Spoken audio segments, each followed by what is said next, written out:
It was 11:51 p.m. I'm Jessica. I'm 32.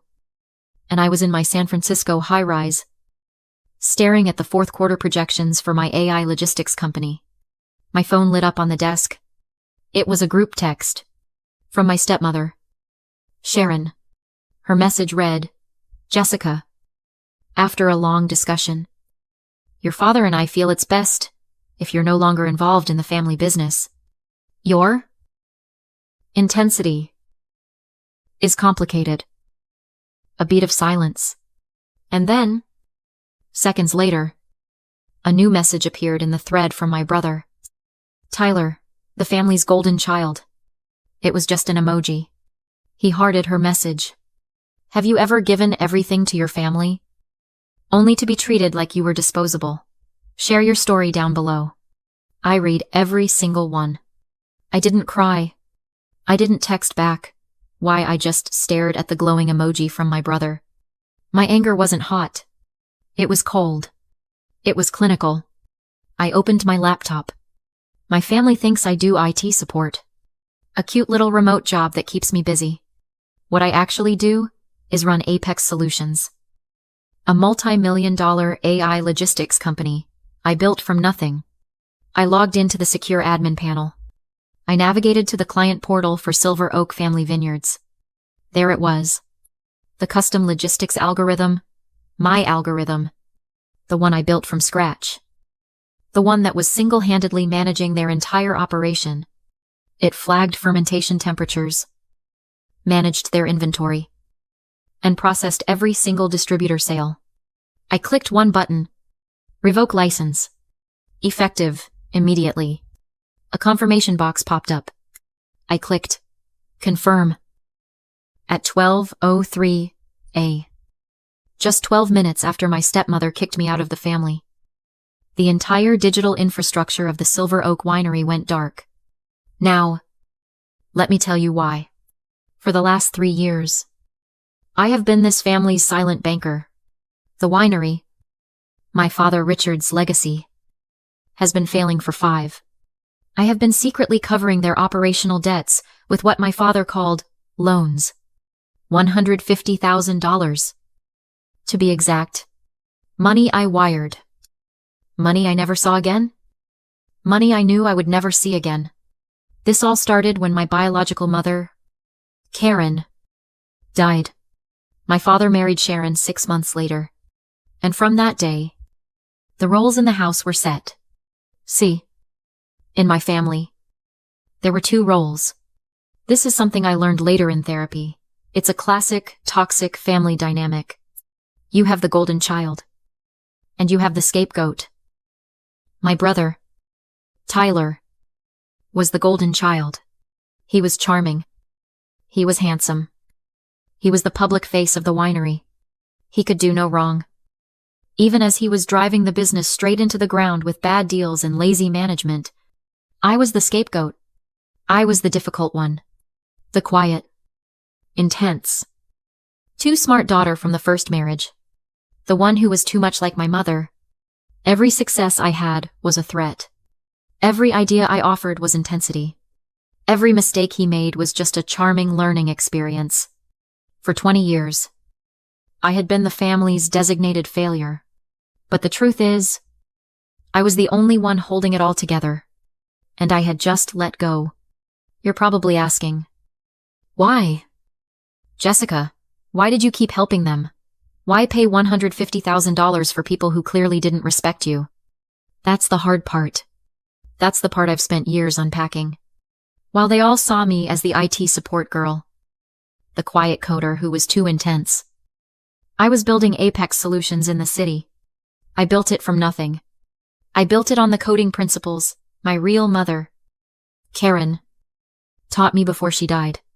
She was a brilliant programmer in the 90s. A woman in a man's world. And she taught me that code wasn't just numbers. It was a language. It was logic. And logic, she said, would always expose a lie. I was successful. More successful than my father, with his failing winery, could ever imagine. But I kept it quiet. Because the winery That was his dream. And I thought if I could just fix it. If I could use my skills and my money to secretly prop it up. If I could just save his legacy. Then maybe, finally, he would see me. Maybe I could finally earn my place at the table. Not as the scapegoat. Just as his daughter. But here's the truth about that kind of thinking. It's a psychological dynamic. It's called the trap of the capable child. In a dysfunctional family, the most competent child is often punished for their competence. You're not seen as a person, you're seen as a fixer. Because you can solve the problem. You can pay the bill. You can write the code. You can handle the crisis. You feel an obligation that you must. And the family enables this. They don't just let you, they expect it. They transform you from a daughter into a resource, a utility, a function. You're not Jessica. You're the one who handles the tech. You're the one with the stable job. Your help isn't received as a gift, it's collected as a tax. For 3 years, I wasn't just a daughter. I was a resource. I was a line item on their broken budget. And that night, at 11:51 p.m., that resource had just declared itself bankrupt. The sun came up. I hadn't slept. I just watched the fog roll over the San Francisco Bay. My laptop open. The screen dark. At 6:01 a.m., my phone exploded. It was exactly what you'd expect. Not a single, "Are you okay?" or "What's going on?" or "I'm so sorry." No. It was just rage. The first texts were from my brother, Tyler. A stream of blue bubble panic. "What did you do to the system? The investor reports are all gone. All of them. This is petty. Jess, you're sabotaging us right before the investor gala. Dad is furious." And then, the classic "you're overreacting. Mom didn't mean it that way." I stared at that last one. That way. As if there was any other way to interpret being kicked out of your own family. They weren't shocked by what they'd done. They were just shocked that I'd finally stopped playing along. Then came the email from my father. "Richard."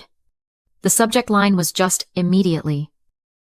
"I don't know what game you're playing, Jessica, but you have created an operational nightmare. You've jeopardized this entire family.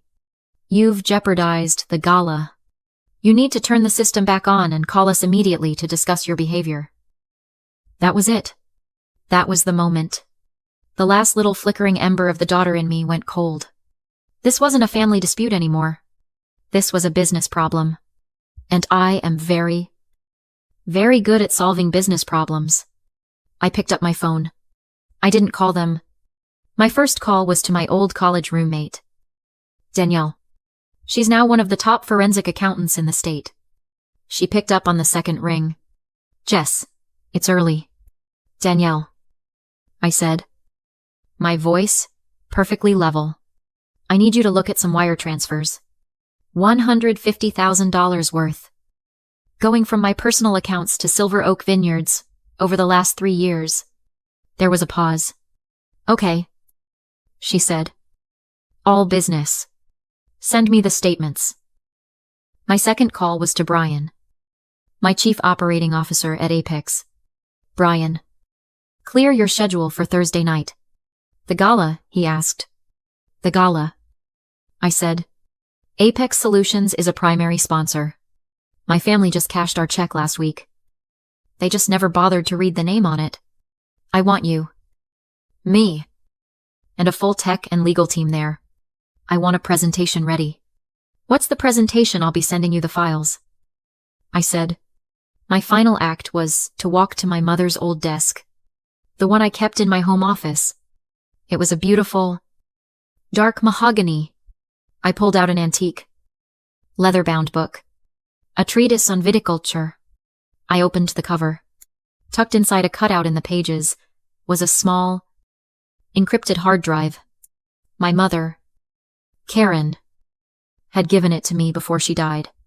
"If you ever need to protect your work, Jessica," she'd said, her voice weak, but her eyes sharp. "The truth is always in the source. I slipped the drive into my pocket. It was time to find the truth. Danielle met me at my office. Not my official Apex headquarters, but a small, private workspace I keep under a different name. I didn't say hello. I just placed the encrypted hard drive on the table between us. It was a heavy, old-fashioned external drive, brushed aluminum, and looked like a relic. My mother, Karen, left this for me, I said. It's been in an old viticulture manual for the last 10 years.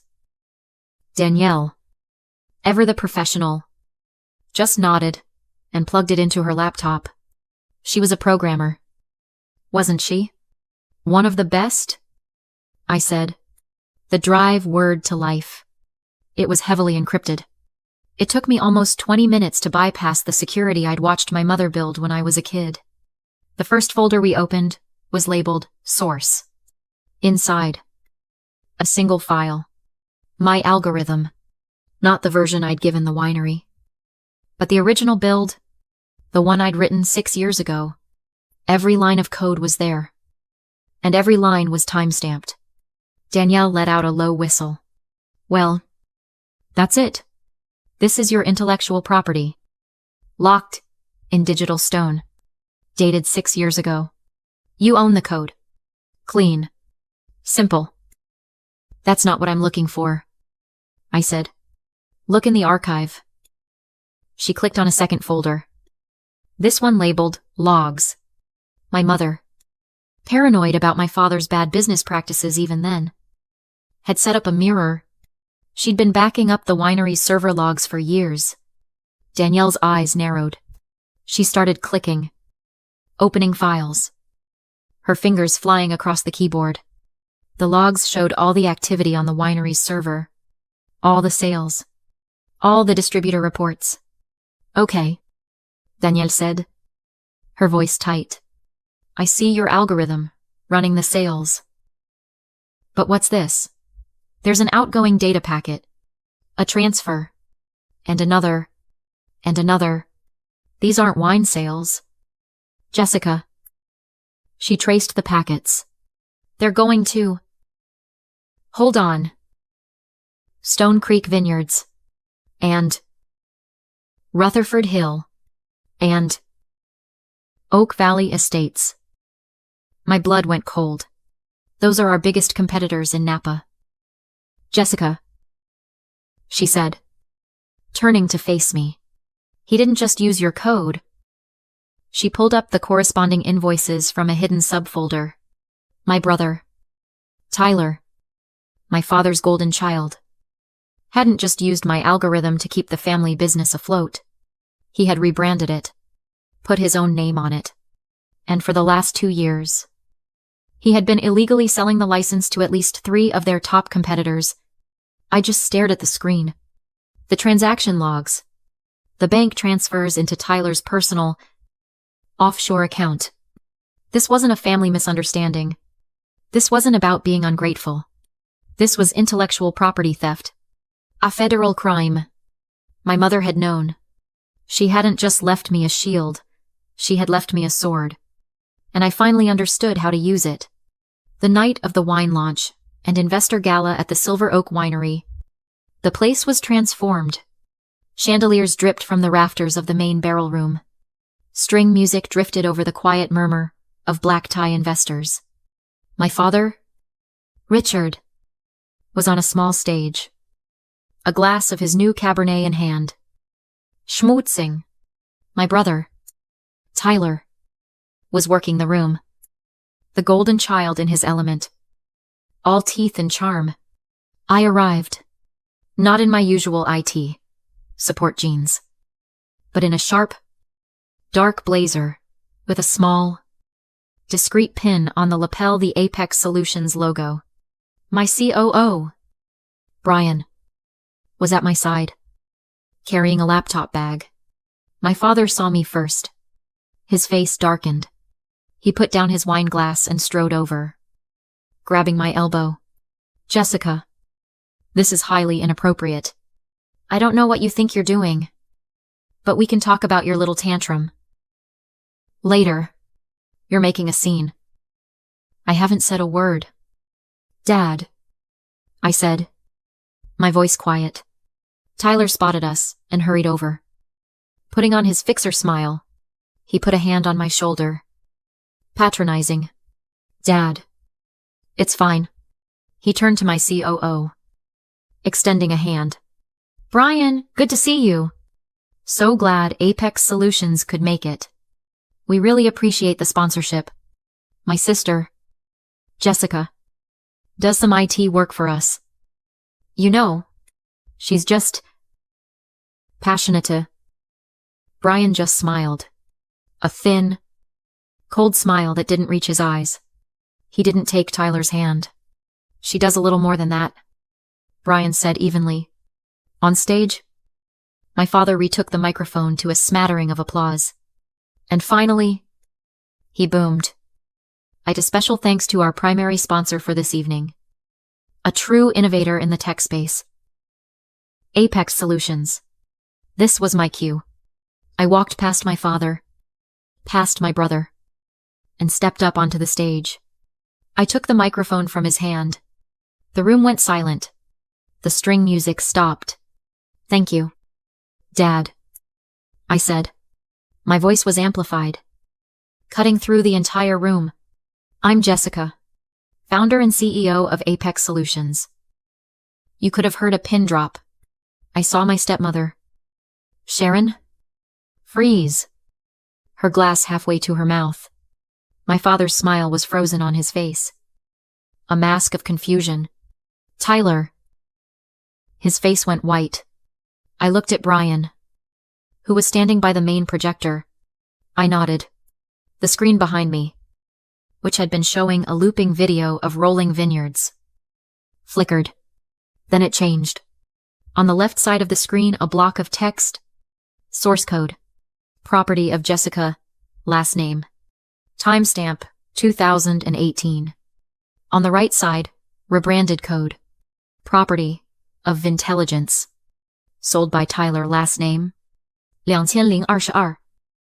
They were side by side. My code.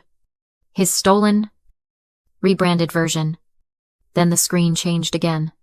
Transaction logs. Bank transfers. Wires from Stone Creek Vineyards. Rutherford Hill. Oak Valley Estates. All flowing into a single offshore account. An account in Tyler's name. A collective gasp went through the room as investors started reading the numbers. My father finally unfroze. He lunged for Brian's laptop. What is this? Turn it off. Turn that off. Brian didn't flinch. He simply stepped between my father and the table, placing a hand on the laptop. That, Brian said, his voice sharp and clear, is company property, and it's evidence. As the investors in the room started pulling out their phones, a new voice cut through the silence. There's more. I turned. It was my stepsister, Chloe, the 20-year-old, the one who quietly handled the winery's accounting. She looked terrified, but she walked right up to Brian's laptop, holding her own. I found this, she said, plugging it in. The projector screen changed again. This time, it wasn't my code. It was a government document. A $100,000 agricultural grant application for water conservation. My father, Richard, had faked the water usage reports to get the grant. And on the screen, Chloe projected the corresponding bank statement. The entire $100,000 wasn't in the winery's account. It was sitting in a personal, offshore account, an account in my father's name. It was the same $100,000 he had frantically offered me in a phone call just that morning, trying to bribe me to make this all go away. That was the final blow. My brother was a thief. My father was a fraud. My father didn't lunge this time. He just deflated. The patriarch, the man who had terrified me my entire life, just stared at the screen. Tyler was shaking his head, muttering, No. No. No. Security. hired by Brian, for exactly this possibility. Stepped forward. 2 guards moved toward my father, and 2 toward my brother. I watched them, and then I just walked away. I walked off the stage, past the shocked investors, past my stepmother, Sharon, who was finally crying. I walked out of the barrel room and into the cool Sonoma night air. I didn't look back. The aftermath was swift. It was brutal. It was exactly what logic dictated, with evidence of federal IP theft and grant fraud. The investors didn't just pull out, they sued. The winery collapsed into foreclosure within a month. Tyler and Richard faced multiple federal charges. My company, Apex Solutions, in a final, Kiat move, acquired the winery's physical assets from the bank for pennies on the dollar. Not for my father's legacy, but to save the jobs of the vineyard workers, the people who had done nothing wrong. We gutted the old brand and rebuilt it under a new name. As I walked out of that gala, leaving my family to face the world they had built, I felt Kiat. For years, I thought cutting ties with family was an act of anger, a violent, explosive, hateful thing. But it's not. I've learned it's an act of profound self-preservation. It's the moment you finally, stop setting yourself on fire just to keep other people warm. It isn't about losing a family. It's about finding yourself. For anyone who has ever had to make that impossible choice, know that your peace is worth more than their poison. Protect your work. Protect your future.